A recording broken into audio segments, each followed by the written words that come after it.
Hallo ihr Lieben, heute machen wir mal was ganz anderes und zwar habe ich in letzter Zeit einige Deckfarbkästen und Aquarellfarbkästen angesammelt. Jetzt stellt sich natürlich die Frage, ob sich alte Deckfarbkästen lohnen. Also Vintage ist meines Wissens ab, also was älter ist als 20 Jahre.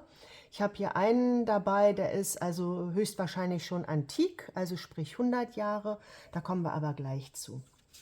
Ich habe die zwar alle im Einzelnen schon mal geswatcht, manche habe ich laminiert, manche nicht, aber das war unter verschiedenen Bedingungen, ne? Also zu unterschiedlichen Zeiten und mit unterschiedlichen Pinseln, unterschiedlich viel Wasser. Ich möchte jetzt diese 10, also es sind 10 verschiedene plus ein Bonus, testen.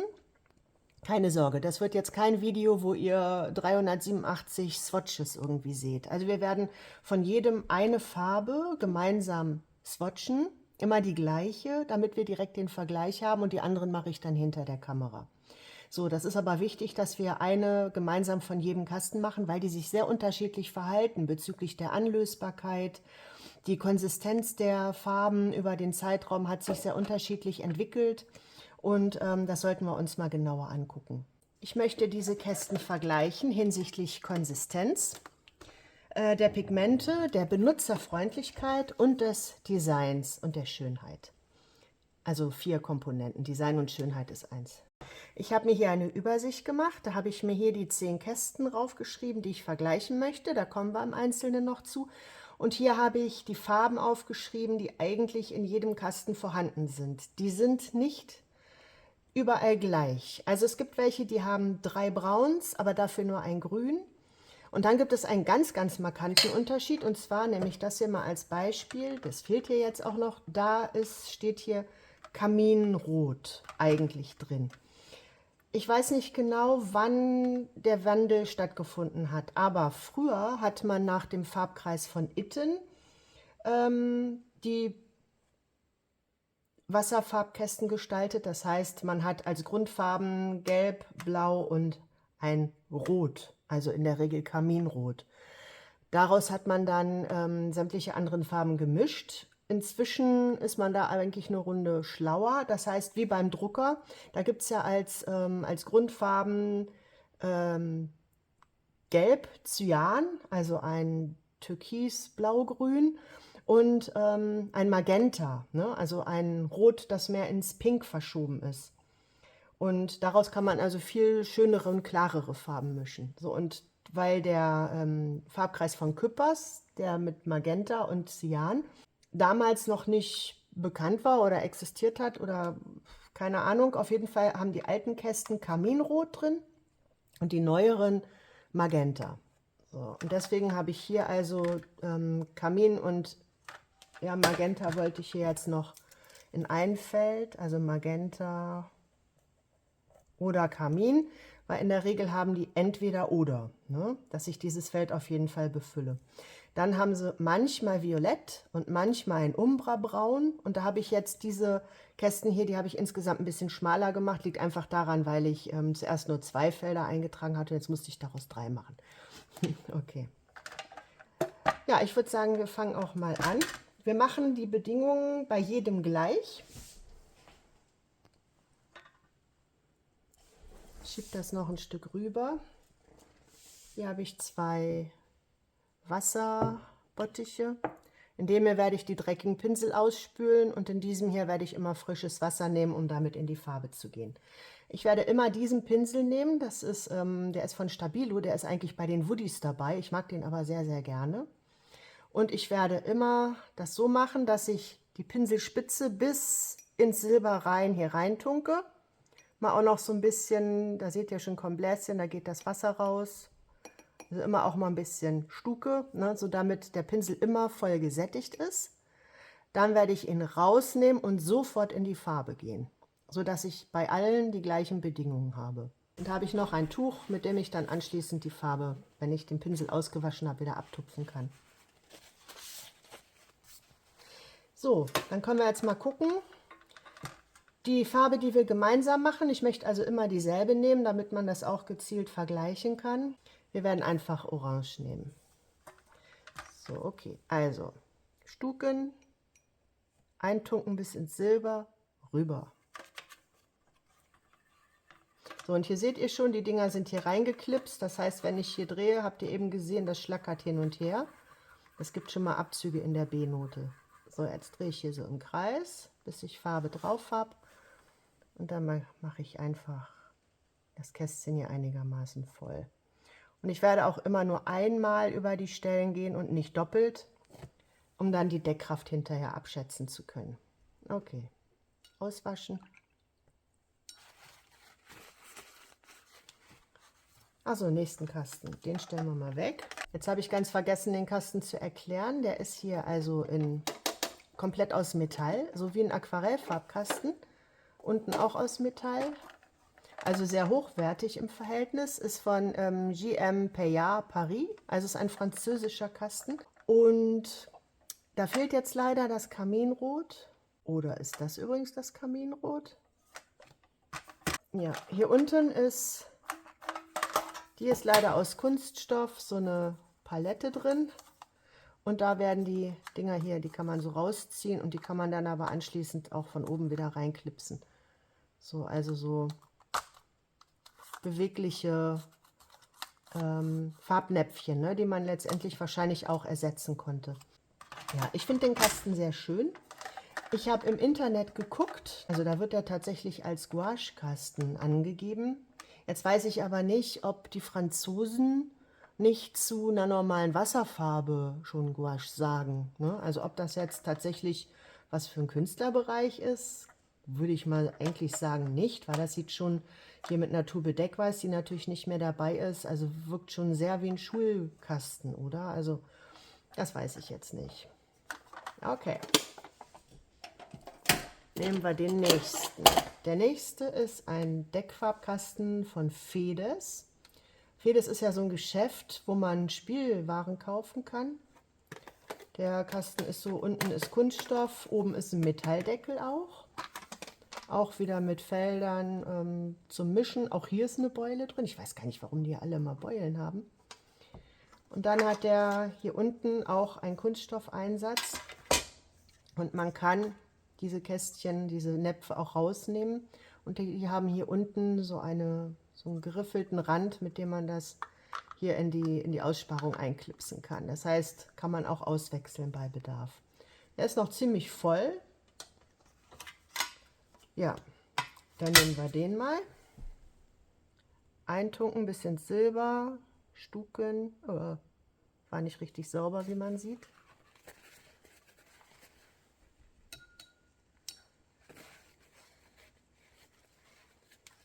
Okay. Eintunken, Stuken, rausnehmen, rüber. Lässt sich auch sehr schön anlösen.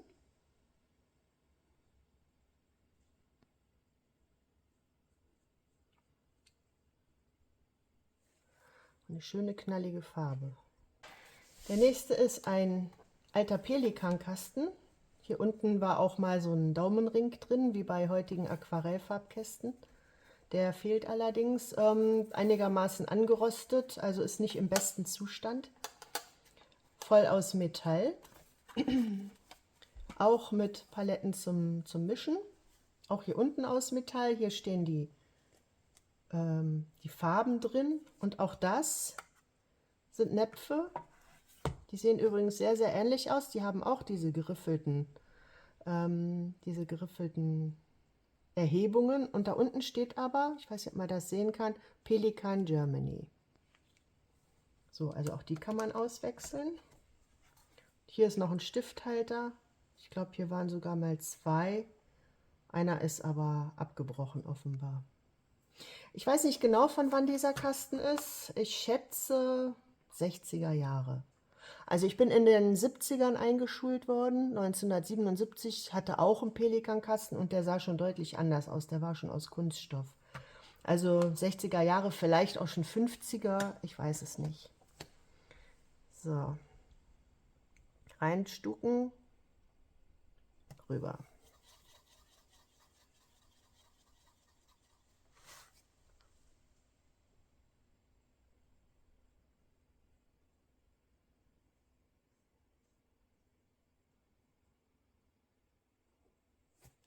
Okay, nehmen wir den nächsten. Der nächste ist auch ein Pelikankasten und zwar ist der von mir tatsächlich selber.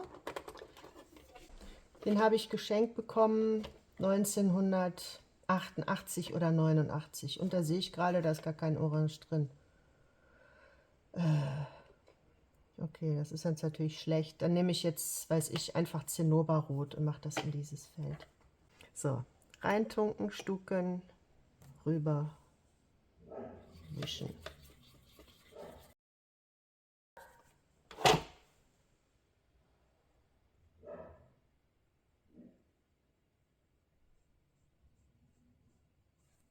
Okay. Der nächste ist auch ein Pelikan-Farbkasten. Das hier war übrigens ein Aquarellkasten und dieser hier sind Deckfarbkasten. So, ich meine, der ist von meinen Kindern. Da haben wir wieder ein Orange. Stucken, rüber, anlösen.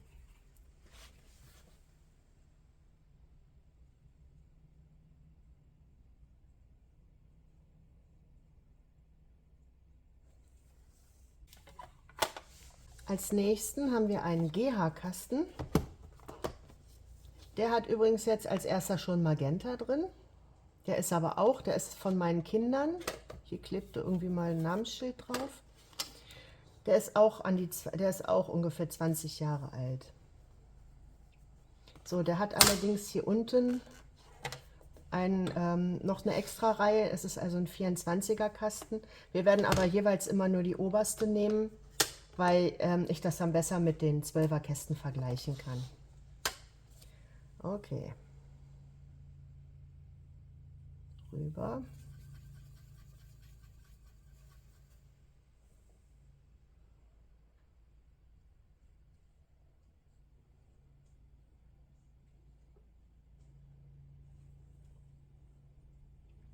Als nächstes haben wir einen Lyra-Kasten, der ist auch voll Plastik. Der ist auch an die 20 Jahre alt. Das ist auch ein 24er, das heißt, ich kann auch diese Palette runternehmen, wobei interessanterweise die untere, die ist mit den regulären 12 Farben. So, kann man auch rausnehmen und auch austauschen.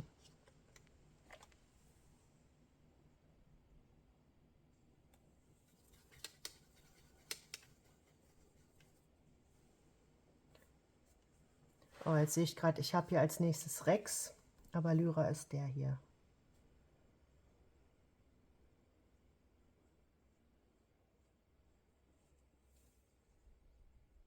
Dann haben wir als nächsten den Rex-Kasten. Und wenn ihr jetzt mal guckt,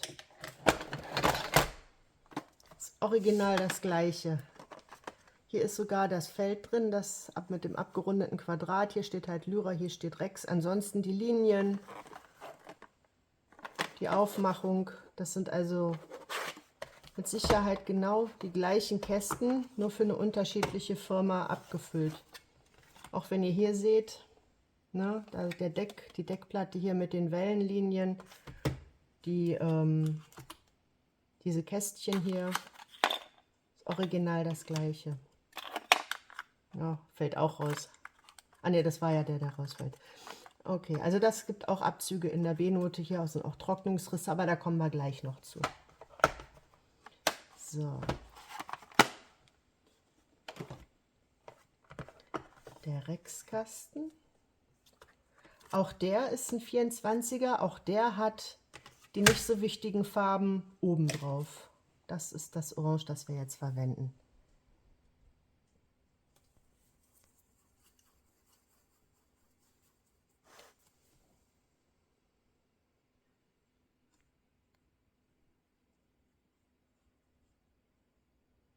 Okay, auf Anhieb wesentlich heller.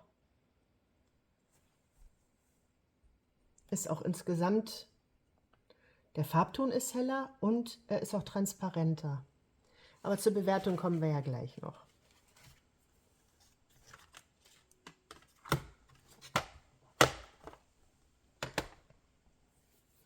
Dann habe ich einen Repankasten. Der ist auch, oben der Deckel ist aus Metall, unten ist Kunststoff. Der hat hier auch eine Palette zum Rausnehmen. Da ist allerdings jetzt auf der Palette zum Rausnehmen sind die 12 Farben, die ich jetzt verwende. Und hier unten sind unwichtigere. Hier hat man sogar in Silber und Gold. Aber ich zeige euch das schon mal kurz, da kommen wir ja gleich noch zu, wenn ihr das schon mal seht. Unheimlich gekrümelt und gebröckelt. Und auch diese beiden, diese 3 Farben hier, die sind so, haben eine sehr, sehr merkwürdige Konsistenz. Also, ja. Okay, aber wir fangen jetzt an mit dem Orange. Rein, raus.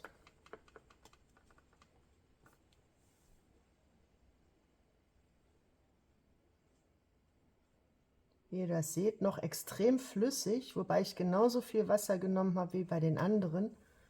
Und es ist sehr, also wie eine verwässerte Aquarellfarbe. Also mit Deckfarbe hat das ja nichts mehr zu tun. So, Repan. Den Kasten habe ich mir tatsächlich extra besorgt. Bin auch super enttäuscht. Ich zeige euch warum. Und zwar habe ich diese beiden Schätzchen mit den absolut süßen Kindermotiven. Ich zeige erstmal den. Das ist ein Repan Nummer 7012G von Hans Repan Nürnberg. Ist komplett aus Metall. Ganz süß dekoriert und hat hier noch so eine kleine Metallschiene drin, in der ziemlich verrostet die Farben so reingeklipst sind. Und da kommen wir gleich zu den Farben. Und ich habe genauso einen noch in größer, auch in einem wesentlich besseren Zustand. Das ist von mir, weil ich den also echt gerne verwende. So, diese kann ich auch rausnehmen. Hier sind die auch reingeklipst, aber wie gesagt auch nicht verrostet, im viel, viel besseren Zustand. Und hier sind, ich weiß nicht, kann man das sehen, da steht das Albrecht-Dürer-Logo. HR für Hans Repan und 70, weil das der Repan-Kasten 7024 ist. Und also ich kann es nicht anders sagen, ich liebe diesen Kasten. Ich liebe diesen Kasten absolut, weil der so schön ist. Der ist unheimlich schmal, im Gegensatz jetzt zu anderen Kästen heutzutage, ne, wenn ihr das so seht. Der ist richtig klein und schnuckelig. Den kann man sich in die Handtasche stecken und mitnehmen. Und er hat ganz tolle Farben. Aber jetzt greife ich schon vor. Ja, ich weiß, also es ist jetzt egal, ob ich den nehme oder den. Ich kann ja den hier nehmen. Der hat eher die Farbauswahl, die wir jetzt brauchen. Und zwar diese Farbe.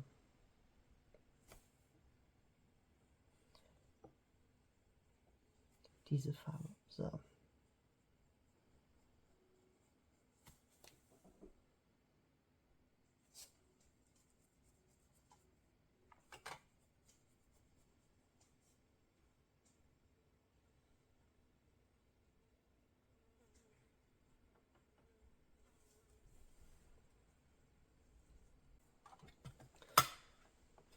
So, und weil ich diese beiden tollen Kästen schon hatte, auf die Idee gekommen bin ich übrigens von der lieben Conny, falls du das sehen solltest, ganz liebe Grüße. Die hatte so einen Kasten nämlich mal auf dem Flohmarkt gekauft und hat den bei Facebook gezeigt. Und ich habe mich da so rein verliebt. Und sie hatte dann auch geswatcht und die Farben waren so brillant. Und da habe ich gedacht, so ein Ding muss ich haben. Da habe ich relativ lange im Internet gesucht, bis ich diese dann mal gefunden habe. Und habe die gekauft und habe dann bei Kleinanzeigen zu verschenken tatsächlich mal diesen Kasten gesehen bei uns in der Nähe. Also so in der Nähe war es gar nicht, musste doch eine Ecke fahren. Und habe mich unheimlich gefreut und dachte, ich habe jetzt, also ich habe gesehen, dass der solche runden Paletten hat, also solchen runden Näpfe hat. Aber ich habe gedacht, dass die Pigmente trotzdem so sind wie in den Kästen. Aber wenn ihr das hier schon alleine mal vergleicht, es ist nicht der Fall. Aber ich greife schon wieder vor, dazu kommen wir ja gleich nochmal. Ich trockne das gerade mal, damit wir die Farben vergleichen können. Ich werde also gleich auch noch mal ohne euch diese ganzen anderen Farben hier swatchen, ne, damit ihr euch nicht zu Tode langweilt. Zeige euch das auch noch. Zeige euch ganz am Schluss auch noch mein kleines Schätzchen, das ich jetzt hier noch nicht bei habe, aus gewissen Gründen. So, und jetzt werden wir erstmal die Bewertung machen von den einzelnen Kästen. Und zwar haben wir erstmal den GM Payard Paris, das ist dieser Kasten hier. Als erstes haben wir die Konsistenz, also Trockenrisse oder Bröckeligkeit. Und wenn ihr das hier so seht, es ist gerissen, eindeutig, und zwar jede Farbe. Die Farbe scheint auch insgesamt ein bisschen geschrumpft zu sein, denn hier sind die Ränder relativ frei, ne? Das heißt, die Farben haben sich ein bisschen verkleinert. Und ich gucke mal, ob was rausfällt. Nein. Also die einzelnen Paletten haben sich nicht gelöst aus den kleinen Pfännchen. So, also von der Konsistenz her, es ist bröckelig, aber ansonsten sind die Farben noch flach. Sie sind gut verwendbar und sie sind nicht aufgeblüht oder sowas. Also gebe ich dem Ganzen eine 2. Ich schreibe mir das, ist ja trocken, hier mal hin. Verwendbarkeit ist eine 2. Da mache ich auch gleich noch eine Übersicht, ne? Dann die Pigmente von der Leuchtkraft her. Also ich finde das sehr schön. Das ist eine kräftige Farbe. Man sieht hier so ein bisschen die Schattierung von den Pinselstrichen. Aber die Deckkraft an sich ist noch relativ hoch. Also ich überlege, ob ich eine 2 oder eine 3 gebe. Ich würde unter den Umständen fast, also ich mache mal eine 2,5. 2,5. Ich schreibe mir das hier nur hin, damit ich daran denke. Die Benutzerfreundlichkeit, also die Anlösbarkeit und der Farbauftrag, das war das Einzige, was aufgefallen ist, ist, dass diese Paletten hier hin und her switchen. Das ist ein bisschen unangenehm, wenn man da mit Druck ein bisschen drin dreht. Ansonsten, es ließ sich sehr gut anlösen. Dann gebe ich insgesamt auch mal eine 2. Und dann haben wir das Design, also die Schönheit vom Kasten und die Wertigkeit und den Pragmatismus vom Ganzen. Also Riesenplus schon mal für diese mega tolle Dose aus Metall. Das hebt das Ganze schon mal mindestens auf eine 2. Dann grundsätzlich die Idee mit diesen Pfännchen zum Rausschieben und Reinklipsen ist gut. Na, komm her. So. Das Einzige ist, ja, man kann sie austauschen. Das Einzige ist halt, dass sie rumschlackern, ne? Auch beim, wobei, vielleicht, das fällt mir gerade auf, wenn ich jetzt das Rot hier drin hätte, ne, ist trotzdem ein bisschen Platz. Also dafür gibt es ein kleines bisschen Abzug. Sagen wir mal auch 2,5. Okay. Dann kommt der Fedesteck-Farbkasten. Die Wertigkeit, nee, die Konsistenz erstmal ist prima. Ich sehe hier bei dem Gelb, sehe ich so ein paar, wie so Brübbelchen, so kleine Mini-Pickelchen hier auch. Aber ansonsten sind die Farben tippitoppi. Die sind sogar hier noch, ja, hier ist ein kleines bisschen so eine Trocknungsschrumpfung. Sagen wir mal 2 oder 2,5. Also wenn der hier eine 2 bekommen hat, muss der jetzt eine 2,5 bekommen. 2,5 für die Konsistenz. Die Pigmente in der Leuchtkraft, hervorragend. Schaut euch dieses knallige Orange an und keinerlei Strichlinien zu erkennen. Übrigens ist das Aquarellpapier hier relativ dickes. So ein, weiß nicht, 250, 300er. Es ist eine absolut durchgehende Fläche, ohne Schattierung, ohne Pinselstriche. Das hat von den anderen, der Repan Aquarell vielleicht noch, von den anderen keiner geschafft. Also würde ich den von der Pigmentkraft definitiv eine 3 geben. Dann haben wir die Benutzerfreundlichkeit, ist super. Also hier sind Flächen zum Anmischen mit einer großen Erhebung. Die Dinger kann man austauschen. Das kann man hochnehmen und den Kasten putzen. Man kann die Dinger abmachen und den Kasten putzen. Also absolut 1A, kriegt auch eine 3. Dann haben wir das Design, Schönheit, Wertigkeit, Pragmatismus, Metalldeckel, Plastik unten. Also ich finde den super, muss ich echt sagen. Ich finde den klasse. Der lässt sich ganz toll reinigen. Der hat kein Schickimicki oder sowas. Der hat gerade Linien ohne überflüssige Eckchen und Kanten. Ich gebe dem eine 3. Hätte ich gar nicht gedacht, dass der Kasten hier letzten Endes noch mein Highlight wird. Dann haben wir den Pelikan aus den 60ern. Erstmal die Konsistenz. Trockenrisse. Aber es geht eigentlich noch. Also gab welche, die hatten mehr. Und es ist ein bisschen geschrumpft. Und ich gucke mal, ob Farben rausfallen. Nein, sie sind also fest in den Pfännchen. Das habe ich bei denen davor nicht gemacht. Nochmal gucken hier bei dem.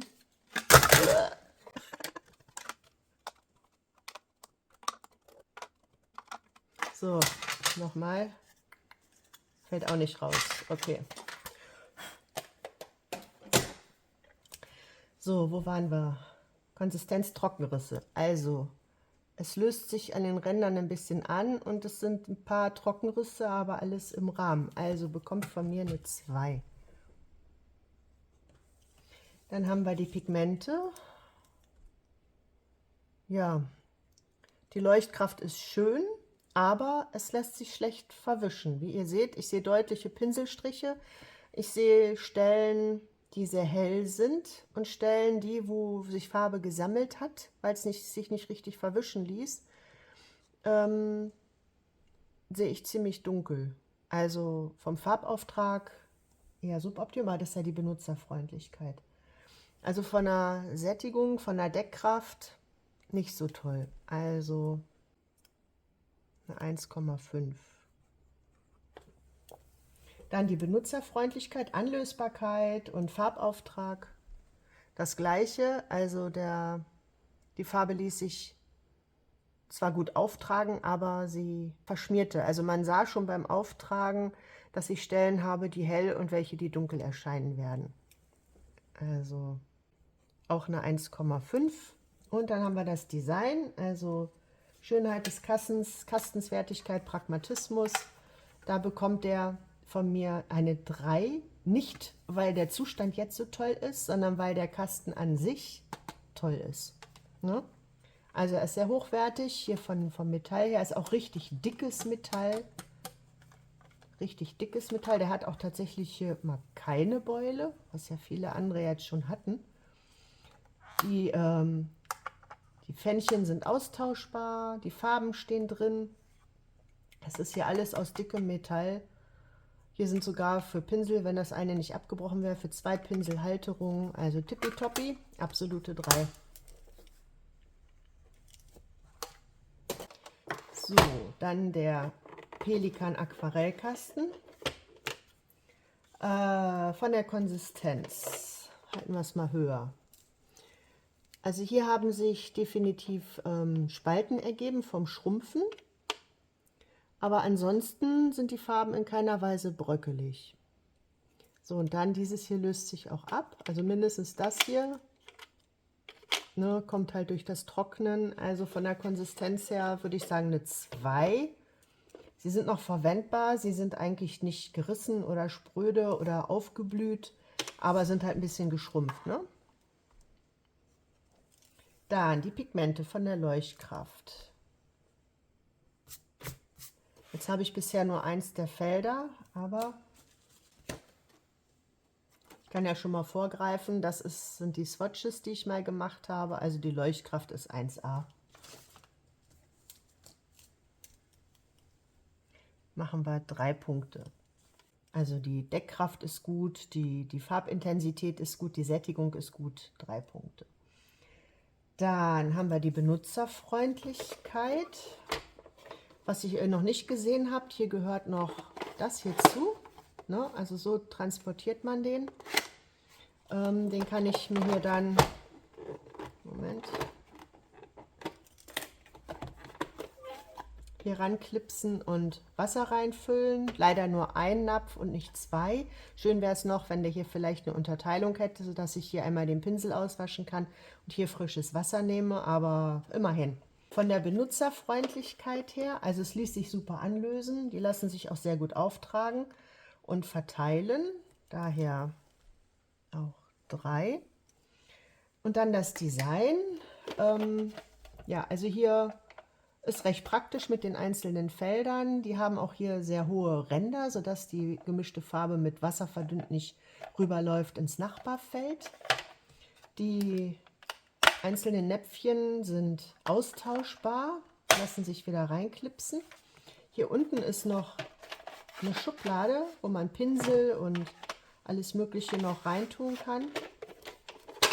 Und das Ganze lässt sich dann sicher verschließen mit dem Dings hier, mit dem Wassernapf. So, das Einzige ist, das ist im Verhältnis riesig, ne? Im Verhältnis zu anderen, jetzt zum Beispiel zu so einem Aquarellkasten, wo hier, ja, hier ist jetzt nichts drin, okay.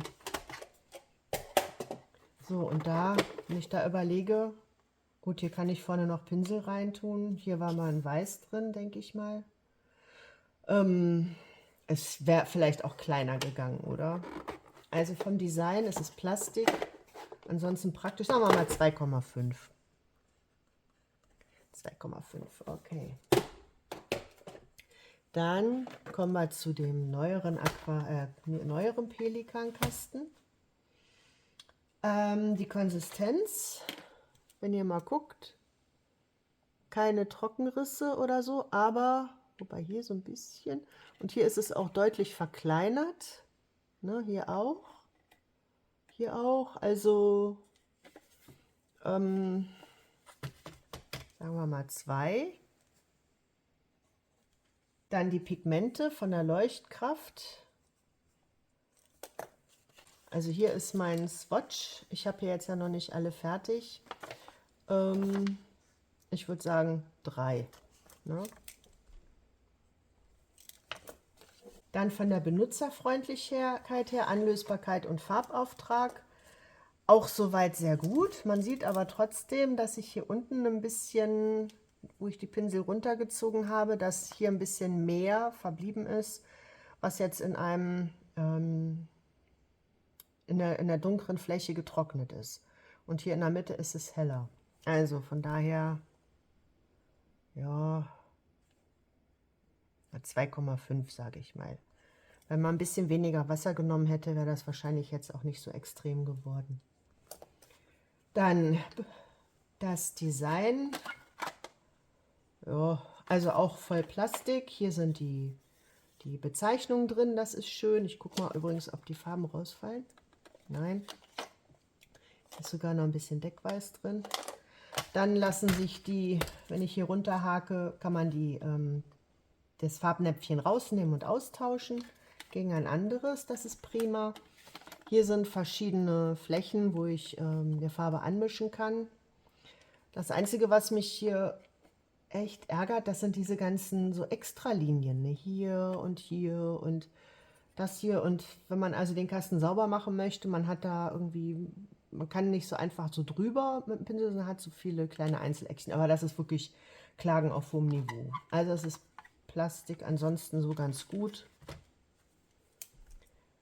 Ja, von der Wertigkeit her und von der Schönheit übrigens ist hier das Dings auch schon rausgebrochen. Seht ihr das? Normalerweise hat man hier so ein Ding zum Runterdrücken, damit der Deckel leichter aufgeht. Das ist schon abgebrochen, also schlechtes Zeichen. Ich hatte auch schon mal einen, da sind die Scharniere hier rausgebrochen. Ne? Also sagen wir mal eine 2. Okay. Der GH-Kasten. Der ist hier zum Anlösen, dass man an die zweite Palette kommt. Der hat auch tatsächlich die wichtigere Palette oben, das ist schon mal sehr gut, ne? Also dass man die untere dann im Zweifel einfach dran lassen kann. Also wir waren ja bei der Konsistenz. Also wenn ihr jetzt mal guckt, es sind keinerlei Trockenrisse drin. Und die sind eigentlich im Wesentlichen minimal geschrumpft, aber kaum. Die Farben sind nicht aufgeblüht, die sind ebenmäßig. Definitiv eine 2,5.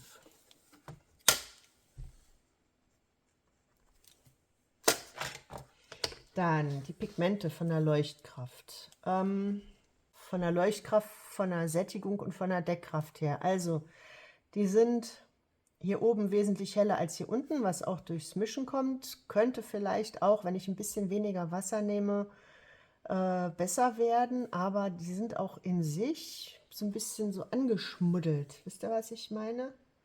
Das ist kein richtig klares Orange, so wie jetzt diese beiden zum Beispiel. Also es bekommt bei mir definitiv eine schlechtere Note. Ne? Die Deckkraft ist nicht sonderlich hoch, die Verteilbarkeit ist nicht gut, die Leuchtkraft ist nicht hoch, die Farbbrillanz ist nicht hoch. Also ganz ehrlich, der bekommt bei mir bestenfalls eine 1,5. Eigentlich bekommt er eine 1, ganz ehrlich. Man muss auch mal schlechte Punkte vergeben. So, 1. Benutzerfreundlichkeit, also der Kasten selber hat hier verschiedene Flächen zum Mischen. Niedrige Ränder, könnte also schnell ineinander laufen. Die Näpfchen lassen sich austauschen, alles tippitoppi. Die Namen der Farben, die stehen drin, alles gut. Es lässt sich hier unten der andere ranklipsen, sehr praktisch. Ich habe auch den wichtigen oben, sehr praktisch. Alles prima. So, das war jetzt allerdings schon Punkt 4 und nicht Punkt 3. Pragmatismus, sagen wir mal 2,5, wobei schön und wertig ist er eigentlich nicht, ne? Wobei der Kasten, der hat schon sehr viel mitgemacht, ist noch nichts abgebrochen. Scharnier funktioniert einwandfrei. 2,5. Ja, das ist ja der letzte Punkt. Und dann haben wir übersprungen die Benutzerfreundlichkeit, also die Anlösbarkeit und den Farbauftrag. Anlösbar, die Anlösbarkeit, es ging. Der Farbauftrag selber war gut, bloß das Ergebnis war jetzt hier irgendwie schlecht. Also haben wir mal 2. Okay. Dann haben wir den Rexkasten. Die Konsistenz, wenn ihr mal guckt, hier sind überall so ganz feine Risse. Seht ihr das da? Hier auch ganz kleine, hier, da. Hier sind größere, ne? Seht ihr das? Also alles so spinnenwebmäßig gerissen. So, hier auch. Das gibt natürlich schon mal Abzug. Bröckelig und so ist es gar nicht. Es ist also noch so eine richtig schön glatte Oberfläche, auch da, wo es gerissen ist. Und am Rand minimale Ablösung, aber auch nicht wirklich schlimm. Also ich würde tatsächlich eigentlich hier eine 2,5 geben. Dann haben wir die Pigmente, die Leuchtkraft, absolut gar nicht. Also das Orange ist schön, aber wie ihr seht, hier ist es total hell, hier ist es unheimlich dunkel. Das Ganze sieht aus wie eine verwässerte Aquarellfarbe. So, die Pigmente, es ist relativ fahl und es deckt auch nicht wirklich und die Farbe ist nicht gesättigt. Also 1,5. Benutzerfreundlichkeit, Anlösbarkeit, Farbauftrag sieht man auch. Ich habe ja mit derselben Methode wie bei den anderen die Farbe verteilt. Hier unten haben sich dicke Pfützen gesammelt, die dann dunkler getrocknet sind. Und hier oben war es was sehr hell, also wie verwässerte Aquarellfarbe. 1.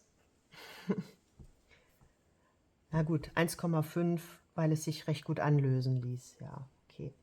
Dann das Design, Schönheit, Wertigkeit, Pragmatismus, also ist alles pur Plastik. Praktisch ist es. Es scheint auch recht dicker Kunststoff zu sein, also bricht wohl nicht so schnell. Stehen auch die Namen der Farben überall drauf, lassen sich rausnehmen, wieder reindrücken und austauschen, wobei ich nicht weiß, ob es hiervon Ersatzfarben gibt, aber man könnte grundsätzlich. Und praktisch ist es auch. Hier ganz viele Mischfelder, auch mit höheren Rändern. 2,5.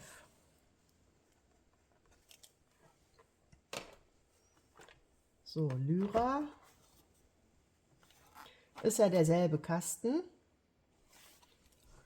Wenn ich aber hier jetzt gucke, hier habe ich Trocknungsränder. Also es scheint doch tatsächlich eine andere Farbe zu sein. Oder der Kasten wurde ganz anders gelagert. Das kann natürlich auch sein. Hier ist es auch ganz übel. Da bröckeln sogar so einzelne Stellen raus. Ich gucke mal, ob da was rausfällt, wenn ich es umdrehe. Uah, ja. Hier scheint aber auch eine andere Farbe drin gewesen zu sein. Ja, also die Konsistenz definitiv 1,5. Das ist schon nett. Okay. Die Pigmente, Leuchtkraft, also war auf jeden Fall schon besser als das hier. Die Deckkraft auch. Die Sättigung, ja, sagen wir mal 2. Die Benutzerfreundlichkeit, Anlösbarkeit war soweit alles ganz normal. Der Farbauftrag hat sich hier auch ein bisschen vermischt, aber längst nicht so schlimm wie das hier. Sagen wir mal 2. Und Design, Schönheit, Wertigkeit, Pragmatismus. Also was mich richtig ärgert ist, wenn ich den Kasten aufmache, da möchte ich die wichtigsten Farben oben haben und nicht unten. Also das war beim GH-Kasten viel besser gelöst, wo das hier unten rangeklipst war. Ja, wenn ich das hier rausnehme, dann ganz ehrlich, jetzt in der Schule beispielsweise, ich brauche das ja zum Anmischen. Das heißt, ich habe das hier immer irgendwo noch auf dem Tisch rumfliegen. Also es ist einfach nicht elegant gelöst. Die Namenstäben stehen drin von den Farben. Die Näpfchen kann man austauschen. Soweit alles gut. Hier, genau wie im alten Kasten, in dem anderen Kasten von Rex, habe ich hohe Kanten, ne, um anmischen zu können. Kann mir auch sehr viele verschiedene Farben anmischen. Also, was hatte ich bei Rex? 2,5, dann kriegt er das natürlich auch. Dann kommt die Repan Deckfarbe. Konsistenz. Ich nehme es mal raus. Ganz übel. Also Risse sind eigentlich nicht drin, aber so Löcher und so Aufblühungen. Also wenn ich das reindrücke, guck mal hier, da unten sind Hohlräume. Das heißt, es ist irgendwie hochgekommen. Hier auch. Hier sind auch so einzelne Brocken. Hier, also bei etlichen Farben, ne? Nicht nur bei einer. Das, nee. Geht gar nicht. Trockenrisse, bröckelig. So, also Repan Deckfarbe. Okay, sagen wir 1,5. Aber das ist schon sehr, sehr freundlich. Dann die Leuchtkraft, Sättigung und Deckkraft. Also wenn ihr das mal seht, das sieht aus wie eine verwässerte Aquarellfarbe. Eigentlich ein hübscher Ton. Also ich finde die Farbe an sich finde ich sehr schön. Auch, ich muss mal gucken, ich habe das ja schon mal angemischt hier. Repan Deckfarbkasten. So, wenn ihr das mal seht, mache ich hier ja gleich auch noch, aber die Farben sind toll, aber total hell, ne? Also wenn ich meine, die haben ja auch ihre Berechtigung, wenn ich, also ich kann mir Projekte vorstellen, wo ich gerade so sehr, sehr helle Farben haben möchte, ne? Das ist natürlich praktisch. Ich nehme einfach den Kasten, mische drin rum und bekomme dann trotzdem so ein zartes Rot meinetwegen. Aber nichtsdestotrotz ist das ja keine Deckfarbe, ne? Denn hier steht, ne, steht gar nicht. Okay, vielleicht ist das gar keine Deckfarbe.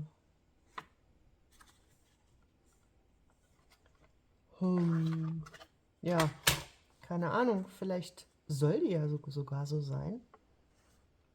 Ich weiß es nicht. Also ich finde die Farben sehr hübsch.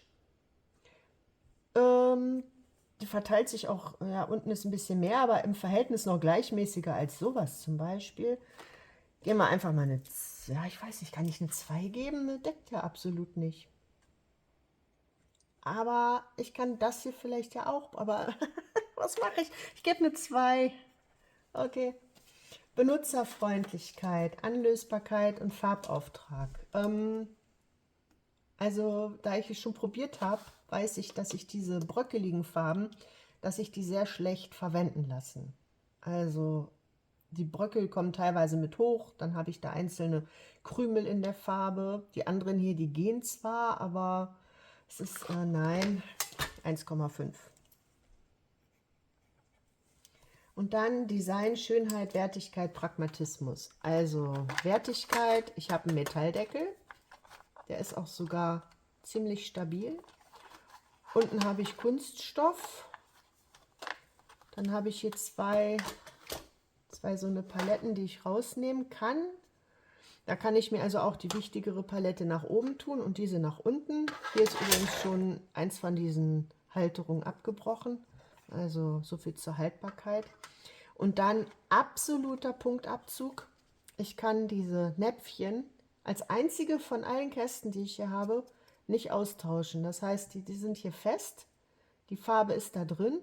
Und wenn das Schwarz jetzt, sagen wir mal, alle ist, dann habe ich keine Chance, den Napf auszutauschen. Es sei denn, vielleicht gibt es ja diese Farbplaketten hier, diese Tabletten da innen drin einzeln nachzukaufen, sodass man die da, aber dann löst sie sich ab.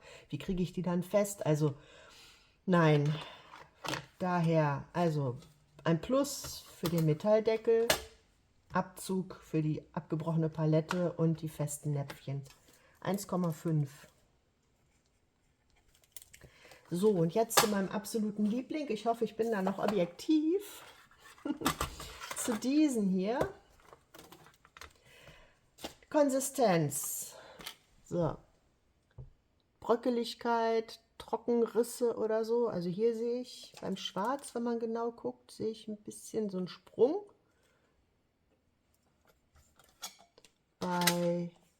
Hier sehe ich beim Grün, der kommt übrigens raus, sehe ich gerade. Also ist schon ein bisschen geschrumpft, ne?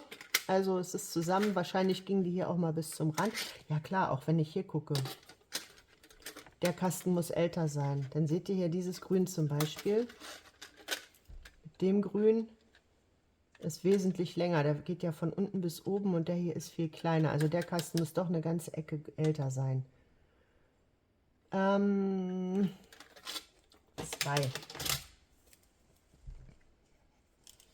Dann habe ich die Pigmente, die Leuchtkraft, die Deckkraft. Schaut euch das an. 3. Dann Benutzerfreundlichkeit, Anlösbarkeit, Farbauftrag. Wie ihr seht, auch so gut wie gleichmäßig, ne? Also man sieht die Pinselstriche nicht. Hier unten ist ein bisschen dunkler als hier, aber wirklich marginal, also 2,5. Dann Design, Schönheit, Wertigkeit, Pragmatismus. Da muss ich wohl nichts zu sagen.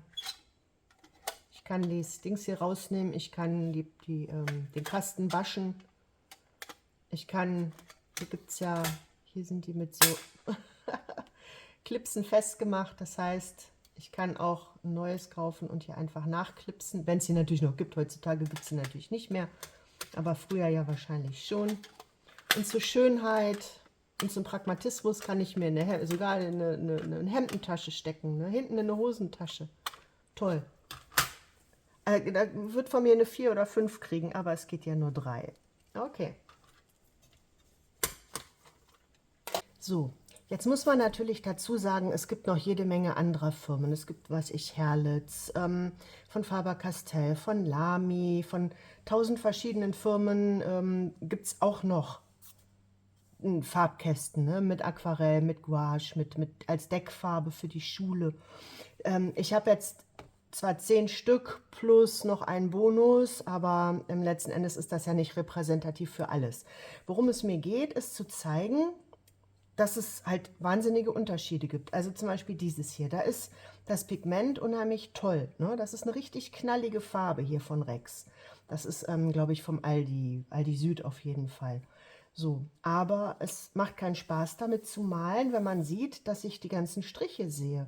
Ne? Das heißt, wenn ich meinem Kind für die Schule so einen Rex-Farbkasten kaufe, der ist zwar dann im Verhältnis sehr günstig, immerhin sind die Farben jetzt hier ganz toll, aber das macht nicht wirklich Spaß, weil wenn das Kind jetzt in der Schule Flächen ausmalen muss und das wird hier so fleckig und scheckig, ja, weiß ich nicht. Also es macht zum Beispiel mehr Spaß, wenn das ausmalt und die Flächen sind dann einheitlich, ne? So, also darum geht es mir. Also das, wie gesagt, auch hier die Verarbeitung und die Benutzerfreundlichkeit und so weiter, das zählt ja irgendwie alles auch mit rein in so einen Spaß am Malen. Okay, kommen wir nochmal kurz zu den Ergebnissen. Ganz, ganz, ganz weit hinten abgeschlagen, mit Abstand ist der Repan Deckfarbkasten oder was auch immer. Das sind die Farben hier unten. Ich muss sagen, die Farben an sich der Ton ist schön, hat hier auch ein Lila dabei, aber alles andere, ne? Ihr wart ja dabei, diese ganzen anderen Punkte und sowas haben halt dazu geführt, dass der nur 6,5 hat. Dann haben wir 4 Stück, die haben 8. Das sind einmal der alte Pelikankasten, wobei ich jetzt ehrlich gesagt, als ich den hier jetzt, wo ist er hier, komplett ausgemalt habe, das war ja das Beispiel-Ding in Orange. Die anderen waren nicht so schlimm. Hier das Gelb zum Beispiel ist sehr schön flächig geworden. Und hier die Grüns, die gehen auch. Also da müsste man vielleicht da den Punkt, welcher war das? Pigmente, hier die 1,5 ein bisschen hochsetzen, ehrlich gesagt. Also ist der vielleicht noch eine Nummer besser. Gut, dann nehmen wir erstmal diese 3. Das ist der Rex, der Lyra und der GH. Ne? Die sind alle mit einer 8 bewertet insgesamt und die werde ich auf jeden Fall nicht behalten, jedenfalls nicht als Deckfarbkasten. Da plane ich aber ein weiteres Video damit, was ich mit den Farben machen werde. Ich möchte die also auch nicht verschenken, weil, wie gesagt, hier der Rex, die Farben sind toll, aber dies Geschecke, nein. Ne? Und die möchte ich auch nicht verschenken oder so, weil ich möchte das niemandem antun, mit diesen Farben arbeiten zu müssen. Dann der alte Pelikan, wie gesagt, den haben wir jetzt noch ein bisschen hochgesetzt. Der hat dann eine 8,5 ungefähr. Ja. Dann haben wir diesen hier von GM Payard. Der, wie gesagt, da fehlt mir eine Farbe, aber der hat eine 9 insgesamt. Wenn ihr jetzt hier mal guckt, die Farben so sind echt schön. Also ich behaupte tatsächlich, dass das Gouache ist. Also kein Schuldeckfarbkasten, sondern tatsächlich Gouache. Auf jeden Fall ist der in meinen Augen relativ hochwertig. Also den werde ich auf alle Fälle behalten. Dann haben wir Pelikan 2,5 mit 9,5.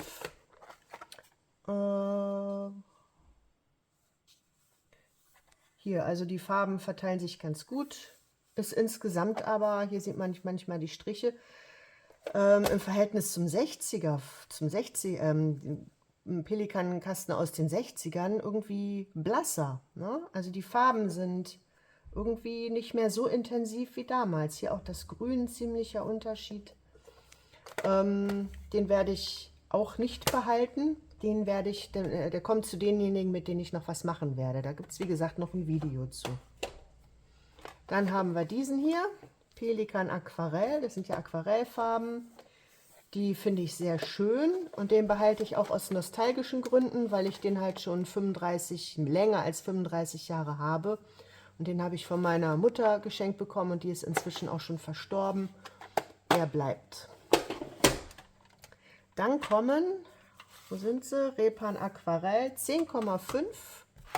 Hier unten Repan Aquarell, also wirklich schöne Farben, auch schön vermalbar, verfließend schön. Ich meine, das sind Aquarellfarben und keine Deckfarben. Zumindest verhalten sie sich so und so verwende ich sie ehrlich gesagt auch überwiegend. Die haben eine 10,5. Die bleiben auf alle Fälle schon allein, weil die so wunderschön und praktisch sind. Und dann völlig erstaunlicherweise, der Fedeskasten hat eine 11,5. Jetzt überlege ich auch, wenn ich das hier so sehe, da ist es schon ein bisschen gestreift, ein bisschen scheckig, ob das nicht ein bisschen zu hoch gegriffen war. Die 10,5 hier habe ich am Anfang scheinbar noch sehr gnädig bewertet, im Gegensatz zu denen hier weiter unten. Aber die Farben sind richtig knallig und, was ich glaube, wenn ihr die mal vergleicht mit der Pelikankasten aus den 60ern hier, die Farben sind sehr, sehr ähnlich, auch von der Intensität. Und die haben auch sogar die gleichen Einsätze, ne? Also diese Fännchen sind gleich. Bloß bei Pelikan steht hier noch Pelikan drin.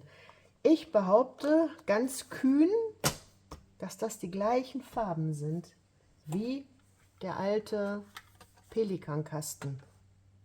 Ich würde sagen, dass da vielleicht noch Restbestände vorhanden waren oder sowas und die aufgekauft haben. Also ich würde sagen, die Qualität ist auf jeden Fall absolut gleich. Da fragt man sich jetzt natürlich, warum habe ich beim Fedeskasten 11,5 und bei dem Pelikan nur 8? Ja, das weiß ich jetzt auch nicht, aber ich werde diese auf jeden Fall behalten. Und die werde ich schon, also erstens, weil sie gut sind und zweitens, werde ich sie behalten, damit ich, wenn aus diesem Kasten, zum Beispiel das Blau ist ja bald leer, dass ich die einfach ersetzen kann. Passt das denn? Moment. Ja, dass ich die ersetzen kann mit diesen Farben. Ja.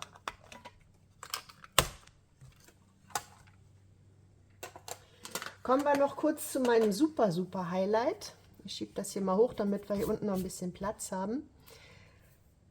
Wo habe ich ihn? Hier. Den habe ich nicht extra alleine gekauft, den habe ich in einem Set gekauft mit verschiedenen Dingen. Und jetzt schaut euch das mal an. Also ich würde sagen, der geht auch noch richtig zu. Der ist in meinen Augen antik und mindestens 100 Jahre alt. Wenn ihr den jetzt seht, hier steht George Rowney und Co., also LTD, Limited, Artists, Colorbox, Made in England. Und hier steht noch die Firma Scholl, Poststraße Zürich. Das ist der Vertrieb, wo dieser Kasten verkauft worden ist. So, der ist innen nicht im besten Zustand. Also der Zustand ist fürs Alter super, aber der ist hier noch einigermaßen dreckig. Ich denke mal, da kriege ich noch einiges an Farbe ab. Da muss ich vielleicht mal ein bisschen mit dem Wattestäbchen und sowas ran. Der Knaller ist aber, hier sind noch zwei ganz alte Farben drin. Ich hole die mal raus. Ich weiß nicht, ob die original zu diesem Kasten gehören. Ich meine, da waren eigentlich größere drin, aber die sind auf jeden Fall auch von der Firma. Das werdet ihr so nicht wirklich gut erkennen. Ich halte sie mal hoch. Man erkennt aber auf jeden Fall hier Rowney. Das heißt, es sind echte alte Rowney-Farben. So, und dann gucken wir noch mal kurz, wie die Qualität von denen ist. Also ich weiß es ja schon, ich habe es natürlich schon probiert, aber ich zeige es euch noch mal. Also ich mache jetzt Farbe rein, Wasser rein, damit das ein bisschen anlöst. So.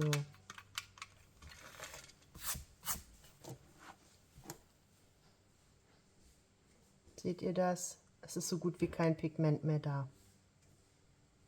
Und das ist jetzt auch, liegt jetzt auch nicht daran, dass ich zu viel Wasser genommen habe. Ich habe es also schon mehrfach versucht. Das gleiche bei diesem hier. Sehr schade. Ich habe mich über diesen Farbton hier sehr gefreut.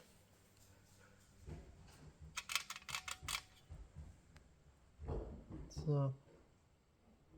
Jetzt ist ja auch noch ein Haar drin, aber gut. Also, die Farben sind gar nichts mehr. Das ist völlig unterirdisch. So, das heißt, die sind enorm geschrumpft. Die haben auch Risse in sich. Ich weiß nicht, ob ihr das erkennen könnt. Und das Pigment ist so gut wie raus. Also, da ist zwar der Kasten wunderschön.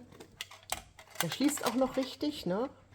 Also wirklich toll. Hier unten auch mit so einem Daumenring.